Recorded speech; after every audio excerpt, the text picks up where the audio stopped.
इंतखाबी जंग में आप सभी का खैर मकदम। मैं हूं सैयद अहमद जीलानी। पहले हेडलाइंस।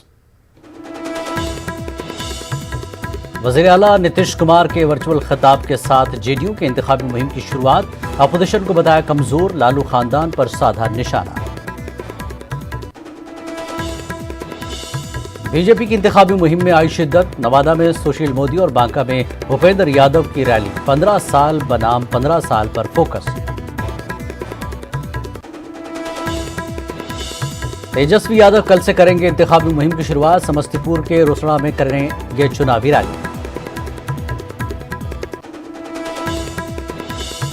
सीटों की तकसीम पर कांग्रेस के कई लीडर खुश नहीं। कारगुजार सदर ने कहा, कांग्रेस को मिलनी चाहिए थी और सीटें। पार्टी से बगावत कर चुनाव लड़ने वालों पर बीजेपी की बड़ी कार्रवाई। 6 साल के लिए निकाले गए रामेश्वर चौरसिया, उषा विद्यार्थी और अजिंदर सिंह समेत 9 लीडरान।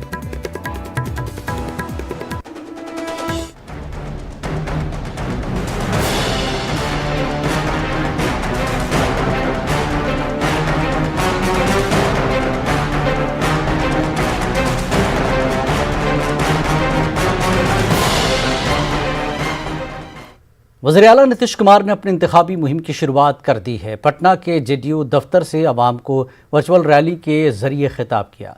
2 दिन में 35 असेंबली हलकों में कॉन्फ्रेंस पर प्रोग्राम है।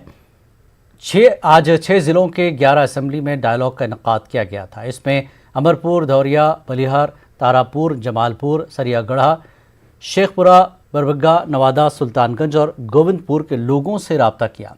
इस दौरान नीतीश कुमार ने कहा कि आवाम की खिदमत करना ही उनका धर्म है। लालू राबड़ी पर हमला बोलते हुए नीतीश कुमार ने कहा कि 15 साल मियां बीवी ने बिहार पर राज किया था, तब इलाज के लिए बिहार में कोई इंतजामात नहीं थे। अब 1 माह में औसत 10,000 लोग प्राइमरी हेल्थ सेंटर पर इलाज कराने जाते हैं। तेजस्वी की मुलाजिमत देने के वादे पर नीतीश कुमार ने तंज कसा। और जितना तेजी से रोजगार के लिए और हर प्रकार से हम लोगों ने काम किया है, अब कोई बोलता है कि हम इतना दे देंगे। ये भला बताइए, लोग बता रहा है कि कैबिनेट का बैठक करके हम इतना दिलवा देंगे। अरे जो 15 साल का था उसमें कैबिनेट का मीटिंग होता था जी। कैबिनेट की प्रत्याशा में मीटिंग करते थे। जब हम लोगों की सरकार बनी तो हम लोगों को अनेक कैबिनेट का डिसीजन लेना पड़ा कि कैबिनेट की प्रत्याशा में निर्णय। लोग कैबिनेट तो करते नहीं थे समय पर। कैबिनेट मिनिस्टर्स का भी कोई सम्मान नहीं देते थे। कौन सी स्थिति थी?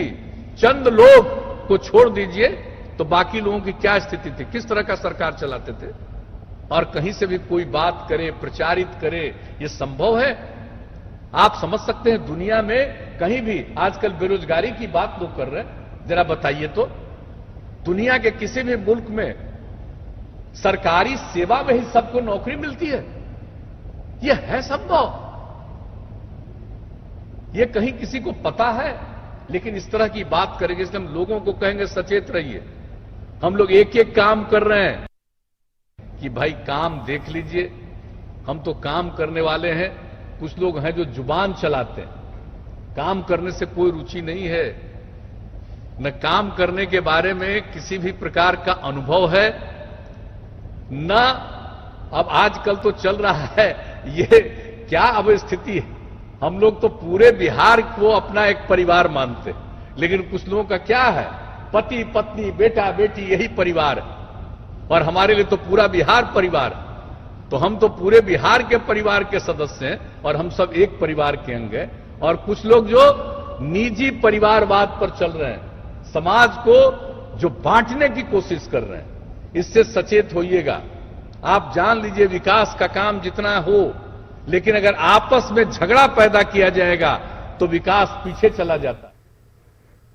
उम्मीदवारों के नामों के ऐलान के बाद सभी पार्टियां इंतखाबी तशहीर में जुट गई हैं। बीजेपी ने भी तशहीर में शिद्दत पैदा कर दी है। पार्टी की जानिब से तशहीर से मुताल्लिक साजो सामान असेंबली हलकों में भेजे जा रहे हैं। झंडे और बैनर के साथ मास्क भी भेजे जा रहे हैं। बीजेपी ऑफिस में तैयारियों का जायजा लिया हमारे नुमाइंदे साकिब कुमार ने। बीजेपी ने युद्ध स्तर पर अपना चुनाव प्रचार कार्यक्रम शुरू कर दिया है। पार्टी के तमाम बड़े नेता प्रचार करने में जुटे हुए हैं। आप देखिए, बीजेपी प्रदेश कार्यालय से जो प्रचार सामग्री है वो आप देख पा रहे होंगे कि क्षेत्रों में भेजा जा रहा है। जो प्रचार सामग्री है वो देखिए आप किस तरह से भरा हुआ है, जो गोडाउन है वो पूरी तरह से भरा हुआ है प्रचार सामग्री से। और ये आप देखिए किस तरह से तस्वीर जो है वो आप देख पा रहे होंगे, ये सभी बीजेपी के प्रचार सामग्री है। और इसमें खास करके इस बार चूंकि कोरोना काल है तो कोरोना की से जुड़ी चीज़ें इसमें रखी गई है, ताकि जो चाहे मास्क हो चाहे इस तरह की जो चीज़ें हैं वो इस्तेमाल किया जा रहा है। तो पूरी तरह से आप देखिए बीजेपी चुनाव के रंग में है और ये पूरी सामग्री अब विधानसभा क्षेत्रों में भेजी जा रही है, जो कैंडिडेट है उसके पास भेजा जा रहा है, पार्टी के नेताओं के पास, कि ताकि प्रचार जो है वो युद्ध स्तर पर चले। तो आप देखिए गाड़ियों में भर भर के जो प्रचार सामग्री है अब जिलों में विधानसभा क्षेत्रों में जा रही है। आप लोग इस बार जो ये सब सामग्री है कुछ खास है कोरोना को लेकर, क्या कुछ नया कर रहे हैं?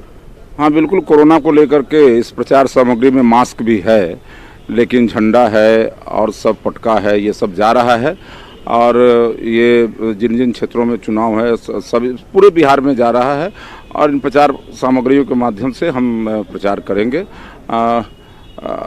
ये अभी शुरुआत है और ये मटेरियल जाएगा और सब लोग प्रचार में लगेंगे। तो प्रचार सामग्री है वो विधानसभा भेजा जा रहा है। गाड़ी देखिए कितनी गाड़ियां यहाँ पर अभी भी लगी है और सभी गाड़ियों में जो पार्टी के प्रचार की सामग्री है वो लोड की जा रही है। तो तैयारी पूरी तरह से बीजेपी ने शुरू कर दी है और युद्ध स्तर पर तमाम जो पार्टी के बड़े नेता हैं वो भी चुनाव प्रचार में जुट चुके हैं। कैमरा पर्सन आशीष के साथ साकेत कुमार, न्यूज़ 18 पटना। नायब वज़ीर आला सुशील कुमार मोदी ने नवादा के वारिस अलीगंज में एनडीए उम्मीदवार अरुणा देवी के लिए तशहीर की और 15 साल बनाम 15 साल के इक़्तिदार का मुद्दा उठाया। सुशील कुमार ने नीतीश कुमार के तरक्याती कामों का हवाला दिया और लोगों से एनडीए को वोट देने की अपील की।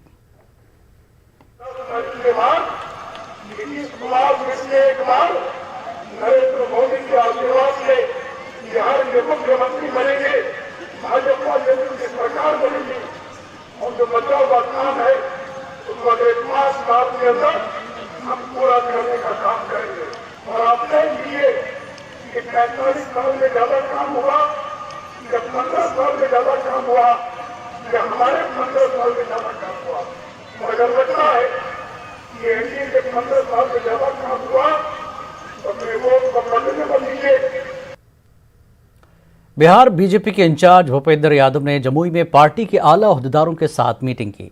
इस दौरान जमुई से बीजेपी उम्मीदवार श्री सिंह भी मौजूद रहे। भूपेंद्र यादव ने कहा कि सियासत बीजेपी कारकुनों के लिए अहम मिशन है और वो मुल्क की एकता के लिए काम करते हैं। 370 का विषय था, भारत को एक बनाने के विषय को सुलझाया या नहीं सुलझाया? और अभी चीन भी आक्रमण कर रहा था तो गलवान की घाटी पर हमारे बिहार रेजिमेंट के जवानों ने शहादत देकर देश की एकता की बात।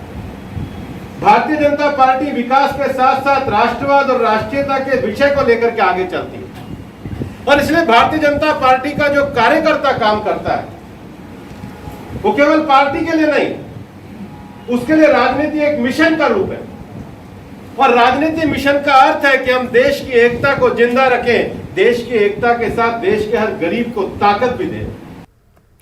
असेंबली इंतखाब से पहले बिहार में जीत के दावों का सिलसिला चल पड़ा। एनडीए लीडर जहां इंतखाबी तशहीर में मसरूफ है वहीं बड़ी जीत का दावा भी कर रहे हैं। बीजेपी लीडरों का दावा है कि इस बार 2/3 से ज्यादा सीट जीतेंगे। 90 के दशक में जो बिहार वर्गीय हिंसा और संघर्ष का शिकार बना था वो मार्क्सवादी लेनिनवादी ग्रुप के साथ आरजेडी ने समझौता किया है। ये चुनाव इस बात का चुनाव है कि लोग विकास और शांति के मंत्र को छुएंगे या लोग वापस से बिहार को वर्गीय संघर्ष का आधार बनाएंगे। प्रधानमंत्री मोदी के प्रति जो गांव-गांव में आकर्षण है और 15 वर्षों के अंदर नीतीश जी ने जो विकास के काम किए तो निश्चित रूप से जन आकर्षण बहुत बड़ा है और फिर वीआईपी और मांझी के आने के बाद तो निश्चित रूप से कहा जा सकता है कि एक तरफा लड़ाई है। 3/4 से ज़्यादा सीटों पर एनडीए गठबंधन जीतेगा और नीतीश कुमार जी पुनः बिहार के मुख्यमंत्री बनेंगे। भारतीय जनता पार्टी, जनता दल यू, मांझी जी की पार्टी और मुकेश सहनी की पार्टी, इन 4 दलों के बीच में गठबंधन है। ये 4 दल मिलकर चुनाव लड़ रहे हैं और कोई दूसरी पार्टी हमारे गठबंधन में शामिल नहीं है। लोक जनशक्ति पार्टी से बिहार में किसी प्रकार का हमारा कोई गठबंधन नहीं है। भारतीय जनता पार्टी और एनडीए 200 से अधिक सीटों पर चुनाव जीतने जा रही है। इसका कैंपेन शुरू हम लोग आज अपने स्तर पर कर रहे हैं। कल हमारे राष्ट्रीय अध्यक्ष जी ने इसकी शुरुआत। जेडीयू के चीफ जनरल सेक्रेटरी के.सी. त्यागी ने कहा कि इस बार इंतखाबी तशहीर में वर्चुअल रैलियां ज्यादा होंगी, लेकिन नतीजे पहले जैसे ही होंगे। के.सी. त्यागी ने एनडीए की जीत का दावा किया। कार्यकर्ताओं के साथ चुनाव की शुरुआत कर चुके हैं। जिस तरह से करेंगे, दिन में एक्चुअल रैली, रात को वर्चुअल रैली, ये नया तरीके से होगा, हाइब्रिड कह सकते हैं इसको। कितना असरदार होगा पहले की तुलना में? असरदार देखिए, पहला चुनाव अपने आप में रंग भरा था। टोलियां निकलती थी, गीत गाए जाते थे, मिक्सिंग होती थी, गले मिलते थे, बाजे बजते थे, रैली होती थी, रेले होते थे। तो उस तरह का रोमांच अब इस समय देखने को नहीं मिलेगा। लेकिन चुनावी प्रक्रिया लोकतंत्र का अभिन्न अंग है। अजीम इत्तेहाद में सीट शेयरिंग के बाद भी कांग्रेस खुश नहीं नजर आ रही है। प्रदेश कांग्रेस के कारगुजार सदर समीर सिंह के बयान ने इसे साबित भी कर दिखाया। समीर का कहना है कि पार्टी को जितनी सीटें मिलनी चाहिए थी उतनी नहीं मिली हैं। में निश्चित रूप से विधायकों की संख्या राजद की बिहार में ज़्यादा है, तो वो अपने आप को हमारी तुलना में वो समझते हैं कि हम मजबूत हैं तो हमको ज़्यादा मिलना चाहिए। लेकिन अगर सब कुछ त्याग करके एक राष्ट्रीय पार्टी होने के नाते कांग्रेस को वो खुले मन से ज़्यादा सीट देते तो और भी ज़्यादा बेहतर परिणाम सामने। वहीं आरएलएसपी के चीफ उपेंद्र कुशवाहा ने दावा किया है कि बिहार के लोग नया मुतबादिल तलाश कर रहे हैं और आरएलएसपी की जानिब उम्मीद की नज़रों से देख रहे हैं। क्योंकि 15 वर्ष जो नीतीश कुमार का बीता है, इन्होंने जनता को पूरी तरह से निराश कर दिया है।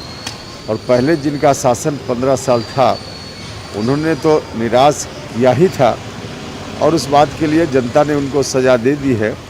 जनता उनको फिलहाल माफ़ करने वाली नहीं, इसलिए लोग चाह रहे थे कि नया विकल्प हो, दोनों से अलग। और नया विकल्प हमने अलग अलग पार्टियों के साथ मोर्चा बनाकर दिया है। लोग इसको स्वीकार कर रहे हैं और इस चुनाव में परिणाम हम लोगों के पक्ष में आएगा। चिराग पासवान जी। कांग्रेस लीडर अखिलेश सिंह ने सीएम नीतीश पर निशाना साधा, साथ ही कहा कि टिकट तकसीम के बाद कांग्रेस रैली करेगी। देखिए, ये लोग किसी भी तरह का ये कर लें, नीतीश कुमार के प्रति बिहार के लोगों में इतना गुस्सा है, इतना आक्रोश है कि कभी भी नीतीश कुमार नहीं लौटेंगे सत्ता में। उनकी बुरी हार होने वाली है। मैं जो समझता हूँ, लोग जो मिलते हैं हम लोगों से, जो फीडबैक है बिहार के लोगों का। असेंबली इंतखाबात में तमाम सियासी जमातों की निगाह मुस्लिम वोटरों पर है। मुस्लिम वोटर के लिहाज से रियासत में 36 से ज़्यादा सीटें ऐसी हैं जहां मुसलमान फैसला कुन पोजीशन में हैं, जबकि 11 सीटों पर मुस्लिम वोटरों की तादाद तकरीबन 40% है।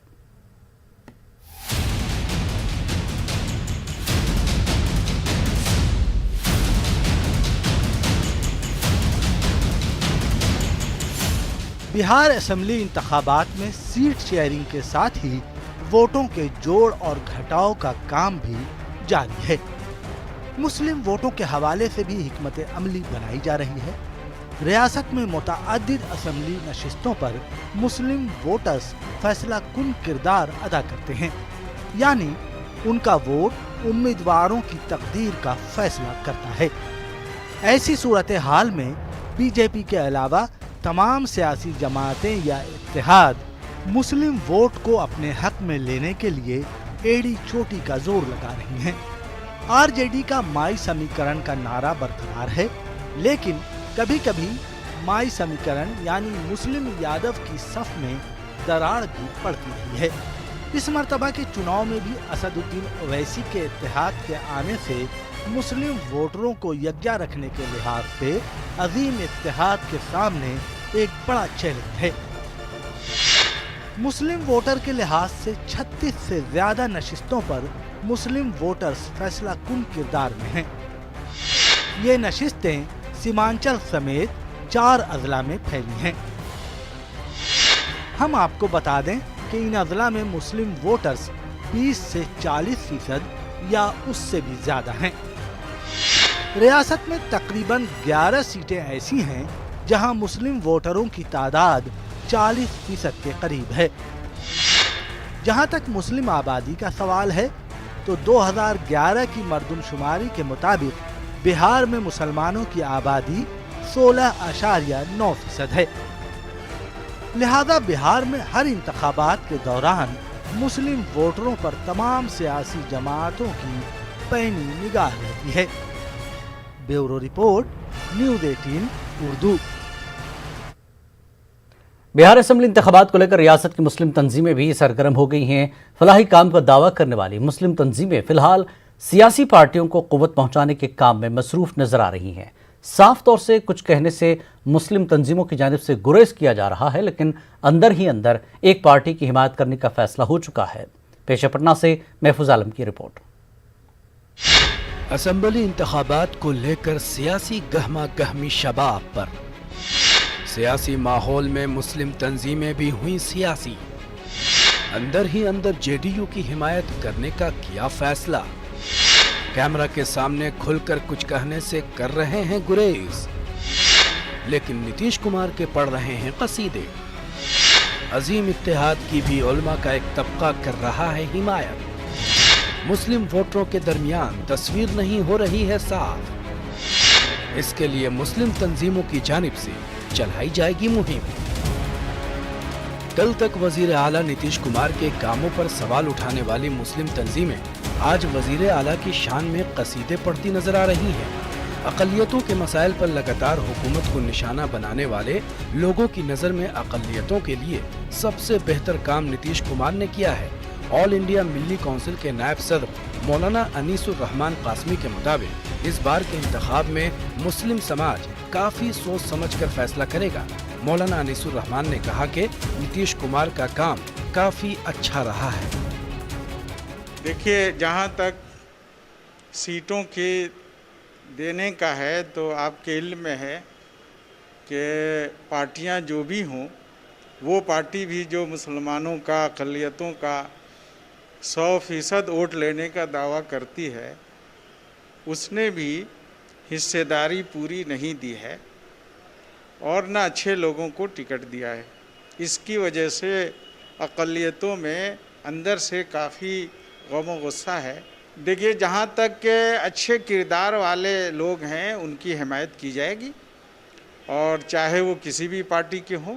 और हम लोग यही चाहते हैं कि बिहार में अच्छे लोग चुनकर आवें, मुंतखब होकर आवें, जिन्होंने पार्टी के लिए सिर्फ अपने मफाद के लिए नहीं बल्कि आवाम के लिए काम किया हो। और हम आवाम से भी कहेंगे कि बहुत सोच समझकर दें।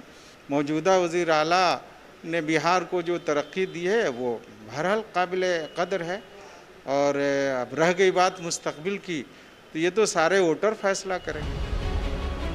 दूसरी जानिब आलिम दीन और दरियापुर मस्जिद के इमाम खतीब मौलाना आलम कासमी के मुताबिक इंतखाब में फैसला लोगों को करना है कि वो किस उम्मीदवार और किस पार्टी को इख्तिदार की कुर्सी सौंपते हैं।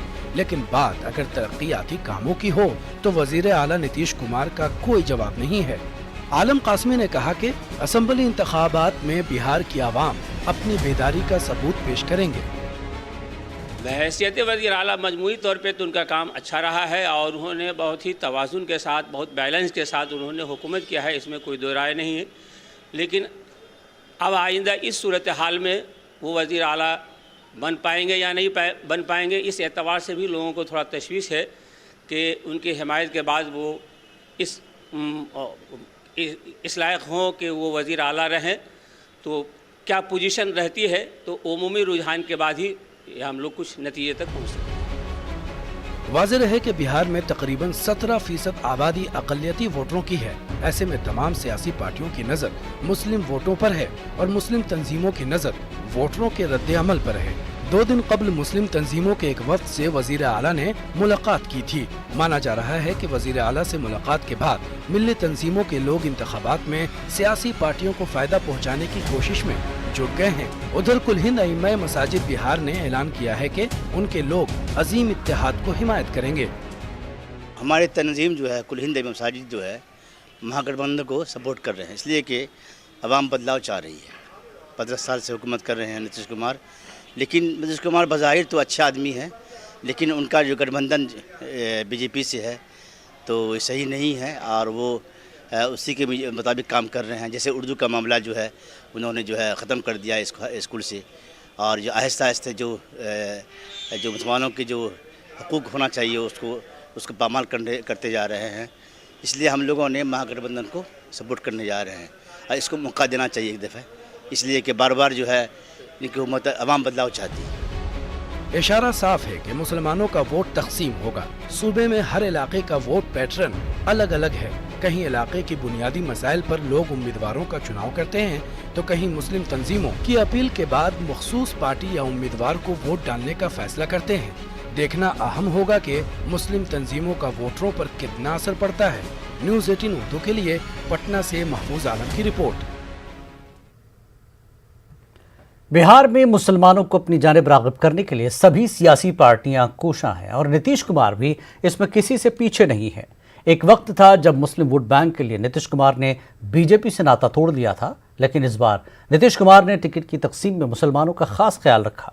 माना जा रहा है कि बीजेपी के साथ जाने से मुसलमानों को मनाने के लिए नीतीश ने 11 मुस्लिम उम्मीदवारों को टिकट दिया है। अल्पसंख्यक वोटों पे ओवैसी की भी निगाहें टिकी हुई हैं, तो आपको लगता है कि उसका भी असर पड़ेगा सीमांचल में? नहीं, कोई खास नहीं, इसका कोई फर्क नहीं पड़ेगा। आपको ऐसा क्यों लगता है? चूँकि ओवैसी लगातार आक्रामक किशनगंज का उपचुनाव भी उन्होंने जीता है उनकी पार्टी ने। ठीक है, उतने वोट में हमें नहीं लगता है कि कोई खास फर्क पड़ेगा एनडीए को। नीतीश के सामने ओवैसी को खारिज करती ये है नीतीश की पार्टी जेडीयू की मुस्लिम उम्मीदवार शगुफ्ता अजीम। नीतीश ने शगुफ्ता अजीम जैसे मुस्लिम उम्मीदवारों को इलेक्शन में उतारकर मुसलमानों को अपनी तरफ करने की कोशिश की है। जेडीयू की जानिब से जारी 115 उम्मीदवारों की लिस्ट में 10% मुस्लिम उम्मीदवार हैं। नीतीश ने 11 मुसलमानों को टिकट दिया है। तकरीबन 10% टिकट मुसलमानों को दिया है। जेडीयू का दावा है कि मुसलमानों की पहली पसंद नीतीश कुमार हैं, लेकिन अपोजिशन मुसलसल पलटवार भी कर रहा है।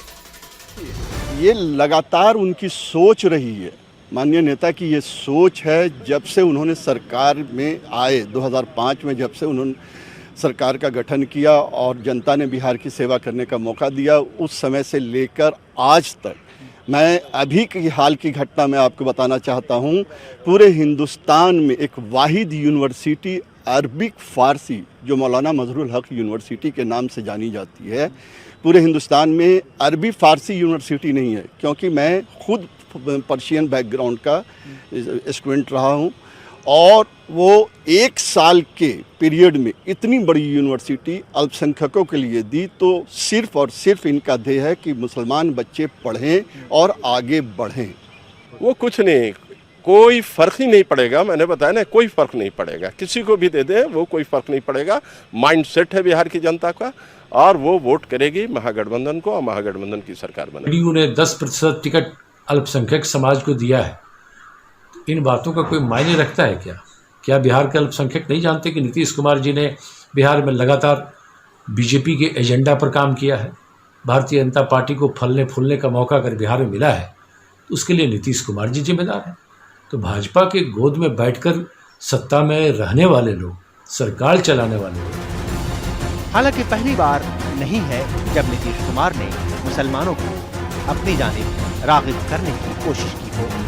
2005 में नीतीश कुमार ने मुस्लिम समाज के पसमानदा समाज को अपने साथ मिलाया था। इसके साथ ही लालू यादव से नाराज जातियों को इकट्ठा कर बिहार की सत्ता हासिल की थी। 2010 में नीतीश कुमार ने इसी फार्मूले को और मजबूत किया। 2015 में बीजेपी के खिलाफ लालू यादव से हाथ मिलाकर मुस्लिम यादव समीकरण को एक बड़ा संदेश देने की कोशिश की थी। हालांकि नीतीश दोबारा बीजेपी के साथ जब गए तो मुसलमानों को ये रास नहीं आया। ऐसे में मौके की नज़ाकत को समझते हुए नीतीश ने मुस्लिम उम्मीदवारों को टिकट देकर अपने साथ लाने की कवायद शुरू की है। दरअसल बिहार में तकरीबन 16% मुस्लिम वोटर हैं। वहीं बिहार की असेंबली सीटों में से 47 सीटें ऐसी हैं जहां मुसलमान फैसला की हैसियत में हैं। इन इलाकों में मुस्लिम आबादी 20 से 40% या इससे भी ज़्यादा है। बिहार की 11 सीटें हैं जहां 40% से ज़्यादा मुसलमान वोटर हैं और 7 सीटों पर 30% से ज़्यादा मुसलमान हैं। इसके अलावा 29 असेंबली सीटों पर 20 से 30% के बीच मुस्लिम वोटर हैं। बिहार असेंबली में अभी 23 मुस्लिम अरकान असेंबली हैं। सबसे ज़्यादा 11 अरकान असेंबली आरजेडी से हैं, जेडीयू से 5 और कांग्रेस से 6 मुस्लिम अरकान असेंबली हैं। 2019 के लोकसभा इंतखाबात में अजीम इत्तेहाद को 77% से ज़्यादा मुस्लिम वोट मिले थे, जबकि एनडीए को सिर्फ 6% मुसलमानों के वोट मिल पाए। देखना ये होगा कि इस बार के इंतखाब में 16% मुसलमानों का रुझान किस तरफ होगा। आनंद अमृतराज के साथ bureau report, news 18। Bihar assembly इंतखाबात को लेकर जेडीयू ने अपनी मुहिम तेज कर दी है। खासतौर से मुस्लिम वोटरों को रिझाने के लिए सरगर्मियां तेज हो गई हैं। जेडीयू एमएलसी खालिद अनवर ने न्यूज़ 18 से बात करते हुए कहा कि जेडीयू पर मुस्लिम समाज ने भरोसा किया है। इस बार पार्टी ने 11 मुस्लिम उम्मीदवारों को मैदान में उतारा है। मुसलमानों को नुमाइंदगी देने का असर भी मुस्लिम अक्सरियती इलाकों के वोटरों पर साफ तौर से देखने को मिल रहा है। जेडीयू ने आरजेडी को अपनी तनकीद का निशाना बनाते हुए कहा कि आरजेडी को मुसलमान इस बार पूरी तरह से खारिज करेंगे। कि सेकुलरिज्म पे कोई सवाल खड़ा नहीं कर सकता और तमाम तबकात की तरक्की हो, इसके लिए जो अक़दामात उन्होंने किए हैं उस पर भी कोई सवाल खड़ा नहीं कर सकता। जहाँ तक नुमाइंदगी की बात है, मुस्लिम नुमाइंदगी की, हम पहले भी इसका ख्याल करते रहे हैं। आप ये देखेंगे कि कौंसिल में सबसे ज़्यादा मुस्लिम नुमाइंदे हमारे हैं। हमारी पार्टी इस बात का ख्याल करती है कि मुसलमानों को नुमाइंदगी दी जाए। टिकट बंटवारे में भी जहाँ से जो जीतने वाले उम्मीदवार हैं उनको टिकट दिया गया है। बहुत हम लोगों की ये खुशनसीबी है कि हम ऐसी रियासत में हैं जहाँ के लोगों की आँखें और कान खुले रहते हैं। लोग बहुत ज़्यादा सियासी तौर पे बेदार हैं। बिहार के लोग वो ये समझ रहे हैं कि नीतीश कुमार की सियासत ही बिहार को तरक्की की ऊंचाइयों पे ले जा सकती है और नीतीश कुमार ही तमाम तबकात को मसावी तरक्की के साथ, इंसाफ के साथ, तरक्की के साथ ऊपर ले जा सकते हैं। इंतखाबी जंग में फिलहाल इतना ही। मज़ीद ताज़ा खबरों के लिए आप देख सकते हैं हमारी वेबसाइट news18urdu.com पर। आदाब।